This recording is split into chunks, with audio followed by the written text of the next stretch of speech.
C'est l'un des 9 derniers membres des forces françaises libres encore en vie. Le colonel Achille Müller était à Saint-Jean-de-Luz aujourd'hui pour la commémoration du 85e anniversaire de l'appel du général de Gaulle.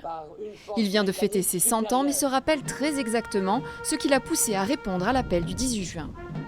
Nous avons vu fleurir à tous les coins de rue une belle banderole disant « Vous aurez l'honneur de servir dans l'armée allemande ». Alors inutile de vous dire que nous, Français de volonté, de foi, nous avons réagi. Il était là aussi pour saluer la bravoure de tous ceux qui ont participé à l'opération Ariel, ici, du 15 au 25 juin 1940.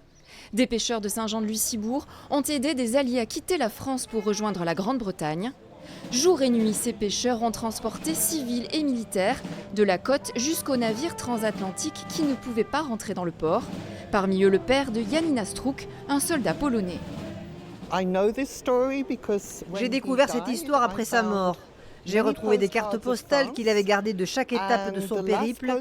La dernière est ici à Saint-Jean-de-Luz, datée du 24 juin 1940. Saint-Jean-de-Luz était le dernier port libre pour rejoindre le général de Gaulle.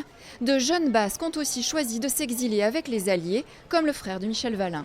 Il venait de passer son bac, mais il n'avait pas les résultats. Il a entendu l'appel du général de Gaulle. Il y a eu une dizaine, je crois, à peu près d'élèves de sa classe qui ont décidé de répondre à l'appel. Il est venu du lycée comme ça en disant « Mon père, je m'en vais, il y a des bateaux qui partent en Angleterre ».